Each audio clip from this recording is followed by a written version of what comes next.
What was the best you have no power here moment you have ever seen?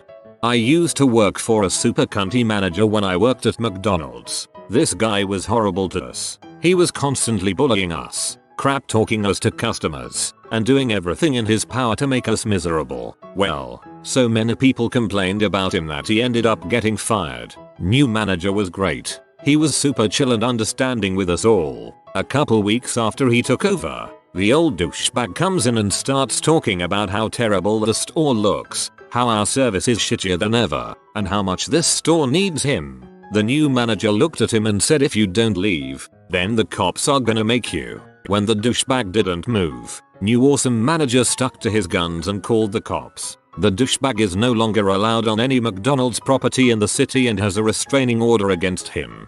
You know he's a douchebag because he came back to where he got fired from. The first time I had dinner at my parents' house after I got my own apartment, my dad was giving me grief as usual. Finally, I stood up and said, I don't live here anymore. I don't have to put up with you this way any longer. I'm going home. And walked out. Most liberating moment of my life. A while back, I got a job as a popcorn monkey in the local cinema, as a temporary thing while I figured out what the frick I was doing with my life. There was a supervisor that had worked there since the site opened, around 5 years, who was a total B and had had numerous complaints about her from countless staff. In the first week, I nearly quit because of her attitude. As an example, one night I was on a close and basically cleaned the entirety of the front of house on my own. I stopped to take a drink of water and she marched up to me going, we don't pay you to stand around drinking, you know, to which I calmly responded that I was thirsty and needed a drink of water, and if she wanted to tell me I wasn't allowed to have a glass of water then good luck. But I'm pretty sure health and safety would have something to say about that. She huffed about not having had a break all day, which I ignored cause not my freaking problem. But internally I was put out about it, because it was totally freaking pointless to be such a T about things. About 2 weeks in I get promoted to supervisor as I was clearly extremely competent by their usual standards. I could walk and fart at the same time, but she also gets promoted to floor manager. So she continues to work her little power trips and try and lord it over me and everyone else. 4 weeks after that, I get another promotion to floor manager, and at this point we're equals, so she can't boss me around anymore. So instead, she tries a different tack, which is to try and lord it over me with her superior knowledge of processes, where to find stuff, etc. My response is to go, saccharine sweet, oh thanks, that's so helpful. I mean, you know how things work so much better than me, because you've been here 5 years, and I've only been here 6 weeks. She had a face like a smacked ass. It was delightful. I get promoted to supervisor as I was clearly extremely competent by their usual standards. I could walk and fart at the same time. I try not to think of myself as incompetent, but damned if I can't walk and fart at the same time. I have to stop to toot. I told my ex I was getting remarried. He told me he was going to stop me and put a line on my house, which I bought with my money 6 years after the divorce. My son would come home from visitations telling me how his dad was going to stop the wedding and I'd have to pay him all of this money. Ladida. Get to court. His attorney goes blah blah blah for what felt like forever. My lawyer, yes, I had to freaking get one, stands up and simply hands the judge the divorce papers showing the disbursement of funds and how my ex isn't owed anything. Judge looks at ex's lawyer and basically asks, did you even ask for this document before filing, and dismisses the case. Ex and I were moving out after a breakup, cleaning out garage. She was being critical of my post-breakup plan of moving in with a co-worker until I could find a better place to live, as most options weren't great. I took a deep breath and laughed. This puzzled her. Why are you laughing? She asked. I collected myself and said, because this is the last time I have to listen to this. You don't get to be critical of anything I ever do, ever again. It was a really great feeling, because I literally thought of the you have no power here as I laughed. I'm a high school teacher who teaches a lot of senior grades and so has to deal with graduation grades, references for university, all that jazz. I had a parent of a graduating kid in my classroom in June, after final marks were given to students but not formally reported, who was a dental surgeon in town, ran a large operation, Donated a lot to local sports. Big man in a small town. I had given his kid a mark in the high B range, and so he marched into my office and started off with the "there must be some mistake" line, which moved swiftly into the "you're going to change it because I tell you to how much will it cost to get him the A." When I refused the bribe, he went to "you're fired!" !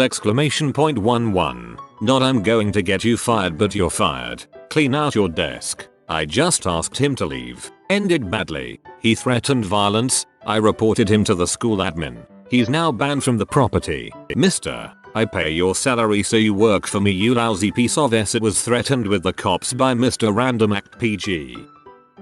I was waiting for a friend to finish work. She worked at a restaurant so fancy they had someone vetting guests at a podium outside. The place was glitzy and the folks were glam, so the great and good would descend in droves. Those with a reservation were sent in. Prospective walk-ins had to queue. A car sweeps up. The driver jumps out and holds the door open to unleash a hat and dress. The woman accompanying said finery, a C-list actress from a regional daytime TV show, looked through everyone present and moved to enter. She froze, appalled, when the guest vetter intercepted, asking, "Do you have a reservation?" She mustn't have heard the question because she didn't respond. Instead, she drew herself up to the full height of her couture and demanded, "Do you know who I am?" "Yes," said the maitre d'. Back of the queue. Oof. LOL. I did the same when I was bouncing. I was out policing the queue when a group came over to me and asked if I could get them in for free ahead of the queue. Apparently one of them was some big shot soccer player, but I don't like sport and didn't care, so told the lot of them to queue like everyone else.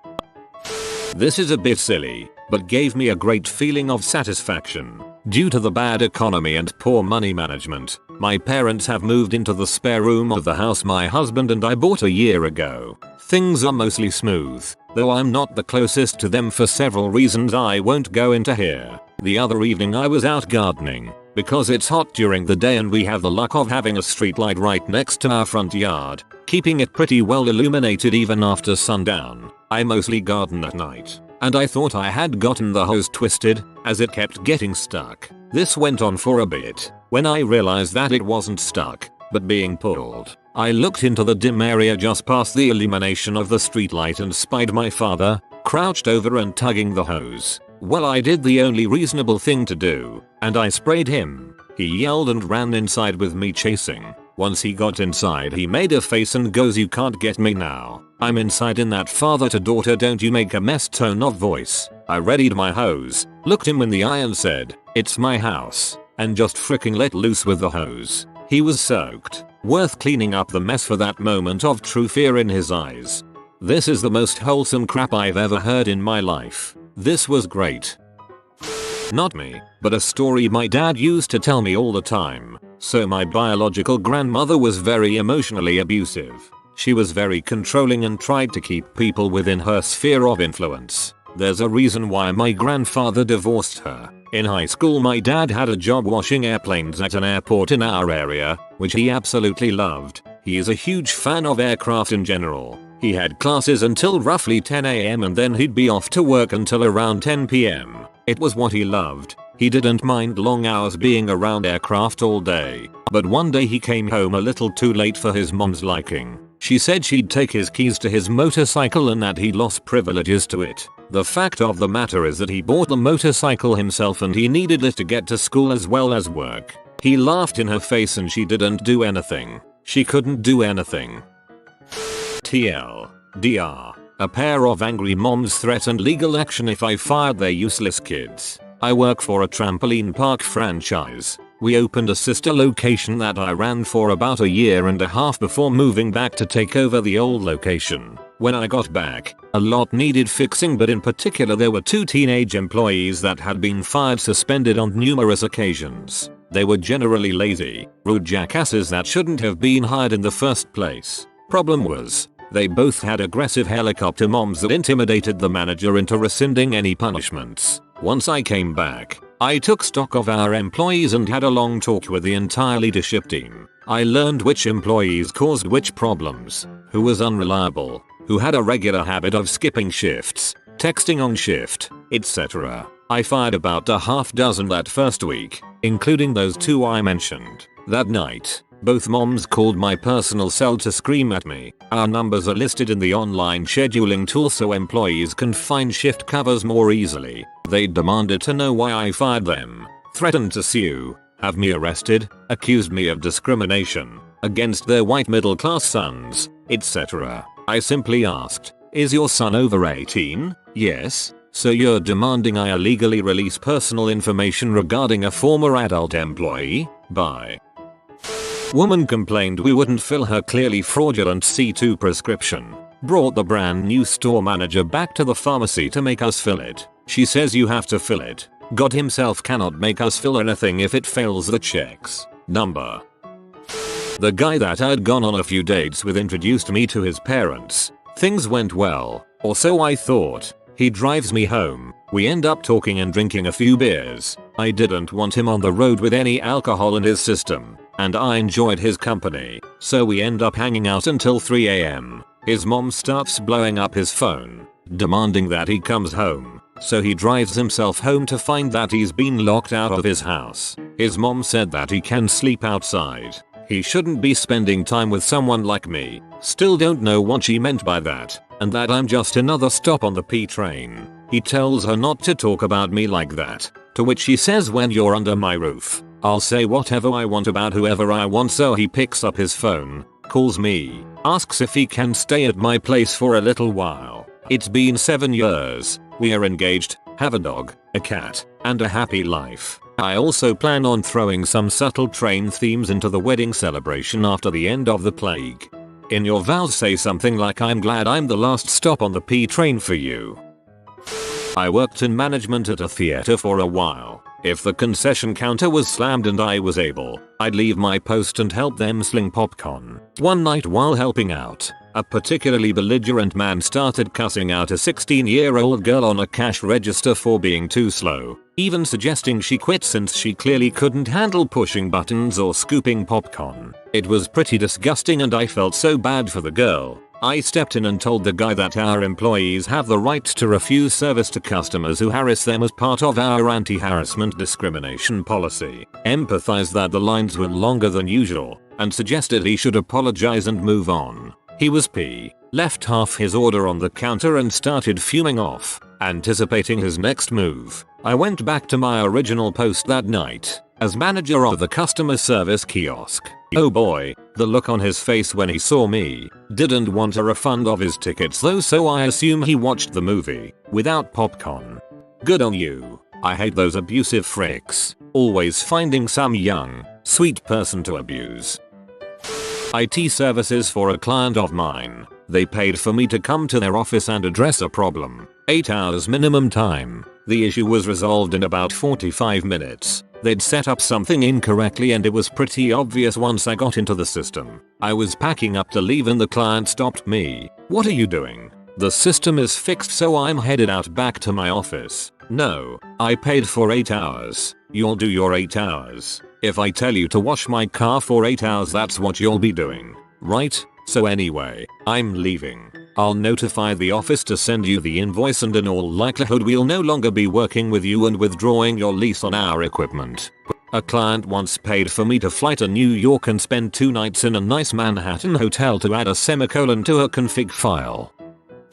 Had a client at an animal hospital get upset when the veterinarian was a female. This lady legitimately threw a fit and refused to let the arguably much more qualified doctor see her pet for no other reason than that the vet was female. So, the doctor told her to get out. The lady wouldn't leave and started yelling at and berating the doctor, threatening to call the owner of the clinic. She even whipped out her phone and acted like she was going to dial. Now someone saying they know the owner is something that is very common, as the owner is still a practicing vet well over 60 hours a week, and has been for 20 plus years. Probably thousands of people have this guy's number, most of them on the older side that try to flex it, though. So our female vet said go right ahead, I'm calling the cops if you don't leave, and that's exactly what happened. The client quickly left once the vet started speaking with the dispatcher. The police still came and took a report. Later when the owner caught wind, he left a note on her account that she was no longer welcome in our clinic.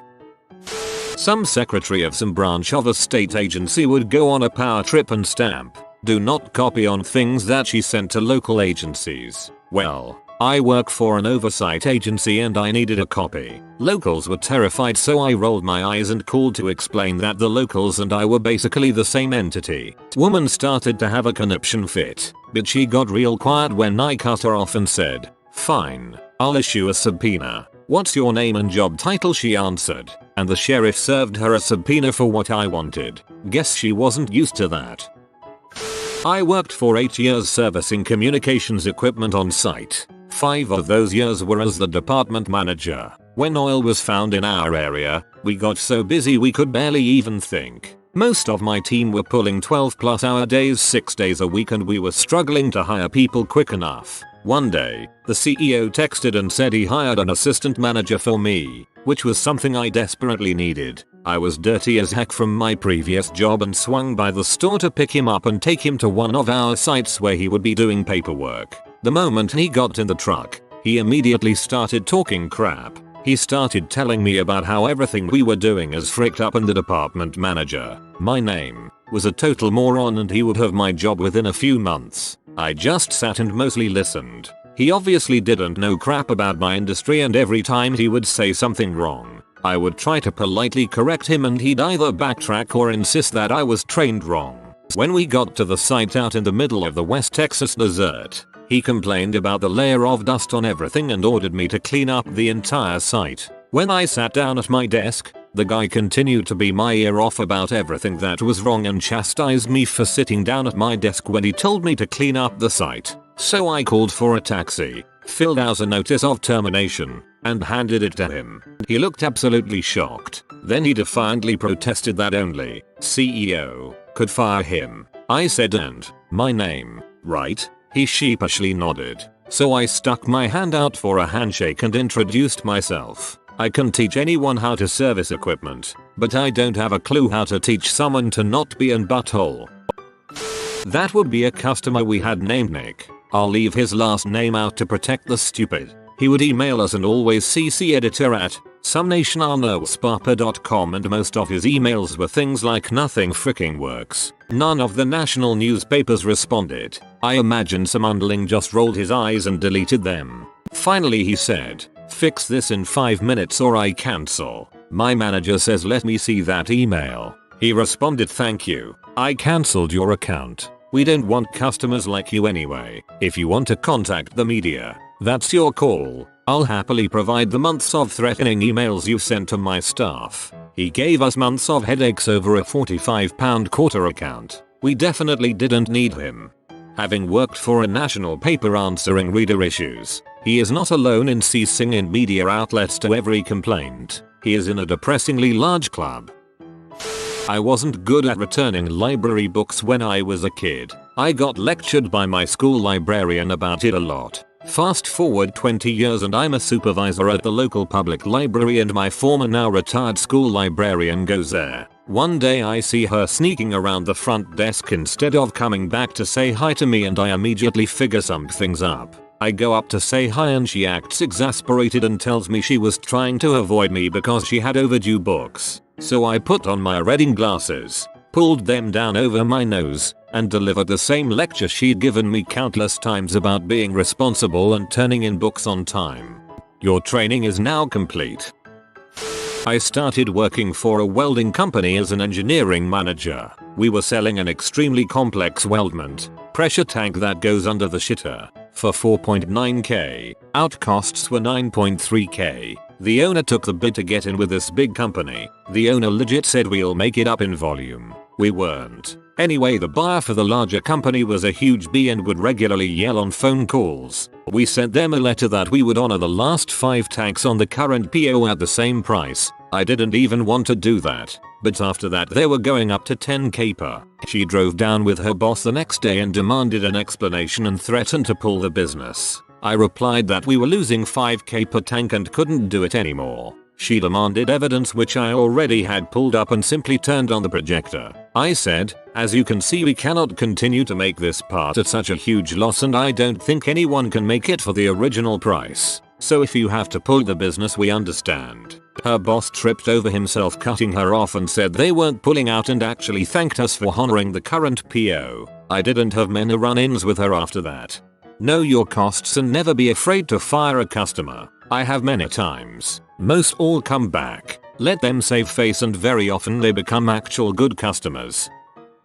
I joined the Army Reserve in 1983, in between my junior and senior year in high school. Going to drill one weekend and we were doing war games with another reserve unit. They mailed everyone a letter with the challenge and response to be let into the unit. As a lowly private, I was standing guard at the entrance and had to say the challenge. Everything's going good until a city police car pulls up and the cop is a new lieutenant. I give the challenge and he just look at me. I say it again and he said to just let him in because he didn't know it. He starts getting belligerent and I ask him to turn off the car and step out. He gets out and starts yelling at me. The sergeant major heard the commotion and comes over and tears the young lieutenant a new butthole. It was very satisfying to watch and I learned that day that even though a second lieutenant outranks a sergeant major, it really doesn't matter because the sergeant major had been in for 20 years and didn't put up with any bulls.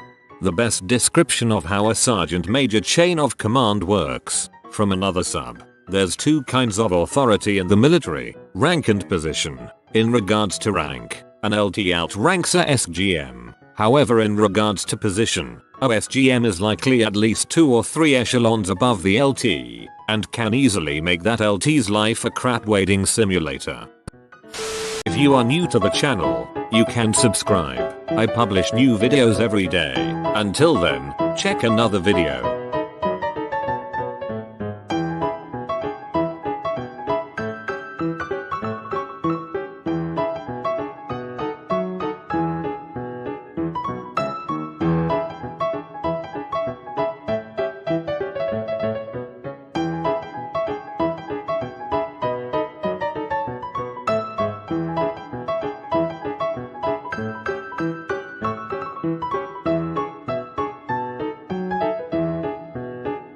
Bye for now.